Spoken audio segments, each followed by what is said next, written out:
Whew। तो है गाइस, मुझे लगा था इस टॉपिक में वीडियो बनानी चाहिए, तो मैं बना रहा हूँ वीडियो, क्योंकि जो जितना मेरे पास सामान है फ़िलहाल उतना मैं दिखाने के लिए वीडियो बना रहा हूँ। और इसमें से क्या क्या चीज़ें इंपॉर्टेंट है और क्या क्या चीज़ें नहीं है और क्या क्या चीज़ें भी मेरे पास है नहीं जो मेरे को मंगानी है, वो बताऊँगा। तो बेसिक शुरू करते हैं, जो कि है शेल्टर। आपका जो टेंट होता है रहने के लिए, छत से चाहिए एक। अगर आप कैंपिंग कर रहे हो और कहीं घूमने जा रहे हो तो मैं टेंट लगाना, टेंट पिच करना है, कहीं कैंपिंग करनी है। अदरवाइज़ कैंपिंग नहीं करनी है फिर तो कोई बात ही नहीं है। ये जो टेंट है ये कैथलोन का केचुआ कंपनी का टेंट है, और ये तकरीबन 3.5 किलो का है। तो बैग पे टांगने में थोड़ी दिक्कत होती है, लेकिन ये 2% टेंट है। और टेंट हमेशा लेने से पहले ना एक चीज़ ध्यान देना, जैसे आप 3 लोग जा रहे हो तो 4% का टेंट लेना, क्योंकि आपका लगेज वगैरह भी सामान जो होता है वो आ नहीं पाता टेंट में ढंग से। तो ये फिलहाल ये 2% टेंट है। ये बेसिकली जितना भी मेरे पास सामान है सोलो राइड के लिए है, क्योंकि मैं अकेला ही ट्रिप पे जाता हूँ। और जितना भी सामान है मेरे पे सोलो राइड का ही है। अगर आप अपने हिसाब से जितने ग्रुप में लोग जा रहे हो उतने हिसाब से सामान देख लेना, क्या क्या मंगाना है क्या क्या नहीं मंगाना है। तो ये जो टेंट है ये 2% टेंट है। अगर इसकी वीडियो चाहिए मैं वैसे शॉर्ट में बना के डाल दूंगा पूरी वीडियो की, टेंट मतलब कैसे लगाया जाता है, पिच करा जाता है। और दूसरी चीज़ है ये स्लीपिंग बैग। ये जो स्लीपिंग बैग है ये जोकोवाना कंपनी का है, और ये -5 डिग्री तक काम करता है। वैसे जो स्लीपिंग बैग आता है जिसमें जो जो स्पेसिफिकेशन लिखी होती है, जैसे -5 डिग्री तक होता है, तो इतना तो मेरे हिसाब से चलता नहीं है। अगर मान लो -5 डिग्री तक लिखा हुआ है ना, तो अप्रोक्स 7-8 तक चलता होगा।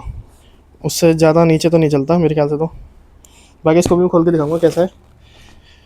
और यह है कि योगा मैट आप कोई सी भी कंपनी की ले सकते हो। बस एक चीज़ होती है योगा मैट में, जो ये होती है ना थिन लेयर, ये आप कोशिश करना कि 5 mm या 6 mm की योगा मैट हो या उससे ऊपर हो। क्योंकि ये जो ज़्यादा पतली लोगे ना, तो जो टेंट का सरफेस एरिया होता है अगर उस पर लगाओगे ना नीचे, जैसे बारिश वगैरह होती है, मानसून का टाइम होता है, तो जो नीचे का सरफेस एरिया होता है ना, जैसे बारिश आ गई नीचे तो थोड़ा गीला हो जाता है ना, तो आपको फील होगा, थोड़ा नीचे ठंड महसूस होगी। तो आप कोशिश करना योगा मैट लो तो थोड़ा मोटा ही हो, ठीक है। और बात करें अगर राइडिंग गियर्स की, राइडिंग में क्या क्या चाहिए होता है अगर टेंट वगैरह कैंपिंग करने के लिए, तो है ये। कुकिंग का दिखा देता हूँ पहले। तो ये जो मैंने मंगाया था ये अमेज़ोन से मंगाया था, पता नहीं कंपनी का नाम क्या है, डब्बा वब्बा फेंक दिया मैंने। इसका भी लिंक नीचे डाल दूँगा। तो ये पॉट मुझे पड़ा था 1100 रुपये का, जिसमें कि एक लीड आती है, 2 कप्स आते हैं, इसमें सब्ज़ी दाल वगैरह सूप वगैरह गर्म करके पी सकते हो। ये मेन एक पॉट आता है, इसमें चाय चावल दाल कुछ भी मतलब छोटी मोटी सब्ज़ी बना के खा सकते हो। और ये सोलो राइड के ही पर्पज़ से मंगाया मैंने, इसीलिए इतना छोटा है, वरना बड़े बड़े भी आते हैं। और ये आपका ब्रेड टोस्ट हो गया बनाने के लिए, आमलेट हो गया, ये सब बनाने के लिए। तो इनफ है इतना।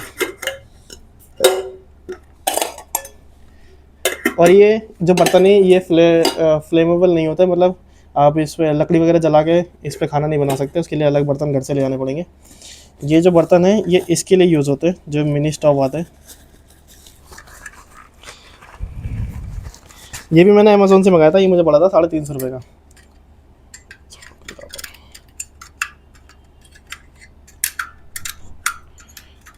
ये ऐसे करके ओपन हो जाता है, और कोई भी बर्तन इस पर रखना हो।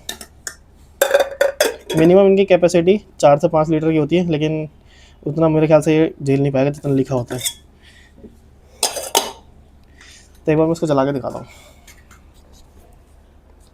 और ये जो कैन है ये 150 रुपये की एक मिलती है, चाहे बाहर से ले लो चाहे ऑनलाइन खरीद लो।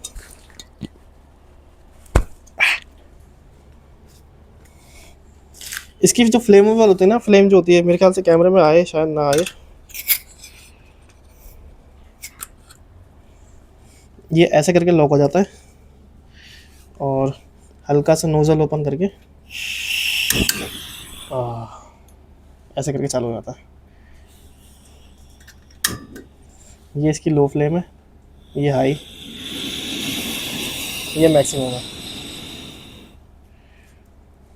इस पर कोई भी बर्तन रख के मैगी पहा कह रहा हूँ, मैगी पोहा पास्ता और छोटी मोटी चीज़ें सूप वगैरह बन जाती हैं। इसे फोल्ड और अनफोल्ड करना बहुत ही ज़्यादा इजी है।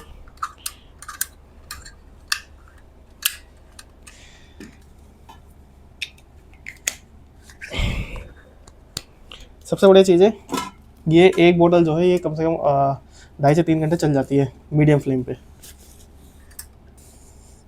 और ये भी जो है पॉट्स वगैरह, पेन वगैरह, ये भी बड़े प्यार से फोल्ड हो जाते हैं।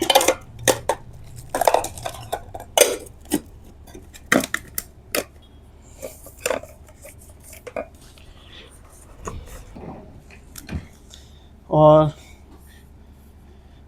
पावर के लिए यो पावर बैंक होना ज़रूरी है। अभी एक 20,000 mAh का भी इसके अलावा मेरे पास पावर बैंक वो भी है नहीं। तो ये मैंने USB बल्ब मंगाया था, ये मेरे को पड़े थे 160 के 4 पड़े थे।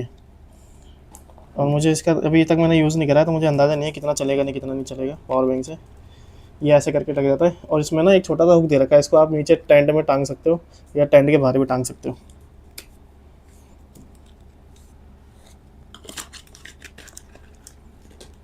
कुकिंग का हो गया। हाँ, और एक ये आता है नाइफ़, और इसी ये वैसे तो किचन नाइफ़ है इसमें, लेकिन मैंने धार रखवा रखी है, थोड़ी ज़्यादा लग गई। इससे आप सब्ज़ी भी काट सकते हो और थोड़ा सेफ्टी पर्पज़ के लिए भी ठीक रहता है। और ये गत्ते का मैं टेप लगा के मैंने कुछ जुगाड़ बनाया सेफ्टी के लिए, ताकि मेरी बाकी चीज़ों को नुकसान ना पहुँचे। दूसरा है एक्स, ये मेरे को पड़ी थी शायद 350 रुपये की पड़ी थी। इसमें जो साइकिल का होता है ना ट्यूब, ये मैंने साइकिल वाले से ख़रीदा था 10 रुपये का। इसको मैंने जुगाड़ करके के थोड़ा एल्फी लगा के चिपका दिया, थोड़ा ग्रिप के लिए बढ़िया रहता है।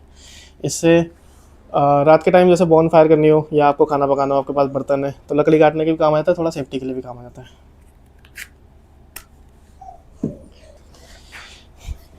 तो गाइस ये है चॉप बोर्ड। वैसे तो अभी मेरे पे है नहीं, मुझे मंगाना है, तो अभी मैं घर का ही दिखा रहा हूँ। तो सब्ज़ी वगैरह के लिए तो सब्ज़ी वगैरह काटने के लिए तो काम आ ही जाता है। और दूसरी चीज़ है, जैसे ये फ्लेमेबल गैस चूल्हा है, तो जैसे बाहर बारिश वारिश हो रही होती है ना, टेंट के अंदर भी अगर खाना पकाना है, तो आप एक चॉप बोर्ड ऐसा रख के या कोई भी लकड़ी की चीज़ ऐसे रख के इसके ऊपर ऐसा रख के खाना बना सकते हो। क्योंकि जो टेंट होता है ना, नीचे से थोड़ी सी हीट निकलती है, आपका उसमें ना टेंट जल सकता है। देखिए लाइटनिंग हो गई। ये मैंने मंगाई थी, ये मीशो से मंगाया था मैंने, अराउंड ये भी 160 का ही था। हाँ, तो ये जैसे रात को खाना बना रहे हो आप टेंट के बाहर, या रात में आपको टॉयलेट लग गई, ये ऐसे मत्थे पे लग जाता है। और इसमें 3 मोड होते हैं, पहला, दूसरा, हाँ अब जला तीसरा। तो इसमें 3 मोड होते हैं, लो फ्लेम, मीडियम और हाई। अभी रोशनी में पता नहीं लग रहा होगा, लेकिन इसकी लाइट थोड़ा मतलब ठीक ठाक है, ज़्यादा वैसे भी नहीं है। हाँ अब देखो, अब दिख रहा है थोड़ा बहुत। फिर भी अगर जैसे जंगल का होता है ना, बिल्कुल बिल्कुल काला अंधेरा, तो उसमें थोड़ा बहुत ठीक दिख जाता है, मतलब काम हो जाएगा।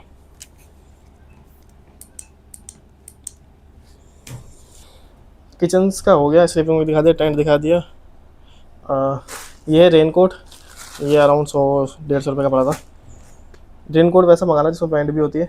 और राइडिंग गियर में देखा जाए तो राइडिंग गियर में जो ज़रूरी होता है सबसे चीज़, एक तो पंचर किट इसमें, जिसमें कि ये आ जाता है 2, तो ये पंचर किट है जिसमें ये जहाँ पंचर रहता है वहाँ चीज़ लगती है। और ये छोटा सा पिलास आता है, इसको कील वगैरह अगर घुस जाए निकालने के लिए। तो अगर हल्का फुल्का पंचर होता है तो उसमें ना ये क्या नाम है, ये इतना बड़ा पंचर लग नहीं पाता, तो ये होता है पंचर थोड़ा बड़ा करने के लिए। बाकी इसमें कटर दे रखा है, पंचर लगाने के बाद जिसमें एक्स्ट्रा वायर हो जाती है ना, इसे काटने के लिए। एयर पम्प मेरे पास है नहीं, अभी मंगाना मेरे को 300-350 रुपये का अराउंड है वो। और ये है राइडिंग पैड्स, ये ऐसे करके नी में लग जाते हैं। ये भी पेयर है। और ये जो है ये एल्बो का है, एल्बो गार्ड और नी गार्ड। और ये है राइडिंग पैंट, ये भी DSG कंपनी की है, DSG गियर। और इसी के साथ है राइडिंग जैकेट। ये हमारे आपकी ने क्या नाम है, केदारनाथ वाली वीडियो अगर देखी है तो उसमें वो पहन रखी थी मैंने। हाँ, और सबसे मेन चीज़ ये रक्षक बैग, ये तो मैंने फ्लिपकार्ट से मंगाया था। ये मुझे पड़ा था अराउंड 450 का। तो ये वैसे तो लोकल ही है, इसकी थोड़ी बद्दियाँ वद्दियाँ फिर ख़राब होने लगी हैं। जो रक्षक बैग आते हैं ना, वो अराउंड 2-3 हज़ार रुपये के आते हैं, बढ़िया वाले, जिसमें पीछे लोहे की स्टील लगी होती है, उस पर पूरा सपोर्ट पे ना आपको वो नहीं आता, मतलब आपकी पीठ दर्द नहीं होती उससे। ये थोड़ा लोकल है ना, तो इसमें थोड़ी पीठ दर्द हो जाती है। बाकी जितना भी सामान है ना, इतना सामान ये पूरा इस बैग के अंदर आराम से आ जाता है। ये स्लीपिंग बैग यहाँ पर टंग जाता है, और ये टेंट वगैरह यहाँ पे लग जाता है। बाकी सामान सारा अंदर आ जाता है। ये कपड़े मैं पहन ही लेता हूँ, और बाकी एक बैग तो लेना है ही मुझे। फ़िलहाल मेरे पास इतना ही सामान है। और एक चीज़ जो मुझे मंगानी है वो है सैडल बैग। जो बाइक के साइड में फ़ोटो दिखा दूंगा मैं, स्क्रीन पर आ रही होगी। सैडल बैग जो बाइक के साइड में आ जाता है, उसमें क्या होता है, ये मोटा मोटा सामान है, जैसे स्लीपिंग बैग है, टेंट वगैरह है, जो बड़ा बड़ा सामान होता है वो सारा उसमें आता है। आपको पीछे एक टेल बैग पे लगाने की जरूरत नहीं पड़ती। और एक ट्राइपॉड मंगाया था मैंने, वो मेरी केदारनाथ वाली वीडियो में वहीं रह गया, खो गया। तो बस यही सामान था मेरे पास, अभी इतना ही सामान है, और एक दो सामान मुझे मंगाना भी। और ये उतना सामान दिखाया मैंने जो कि इम्पोर्टेंट है अगर आप ट्रैक पे जा रहे हो, या आपको ट्रैक करना है, या कैंपिंग करनी है। अगर आप बाइक से नहीं जा रहे तो आपको ये राइडिंग गियर्स और ये पैड वगैरह लेके जाने की कोई ज़रूरत नहीं है। टेंट नहीं लगा रहे हो तो, ट्रैक नहीं कर रहे हो तो ये स्लीपिंग बैग और ये टेंट की ज़रूरत नहीं है। बस इतना ही सामान बहुत है नॉर्मल अपना टूर मतलब घूमने के लिए। तो बस गाइस वीडियो करते हैं यही ख़त्म। अभी देखते हैं हमारा कहाँ का प्लान बनेगा, कहीं जाने का। कहीं प्लान बनता तो मैं शॉर्ट पर वीडियो डाल के बता दूंगा। जो लोग ये वीडियो देख रहा है ना, प्लीज मत देख। अगर देख रहे हो ना तो प्लीज इसको लाइक और फॉलो करके आगे बढ़ा दीजिए। ये लड़का बहुत ही मेहनत कर रहा है। प्लीज इस वीडियो को वायरल कर दो और सुपर से डुपर बना दो प्लीज।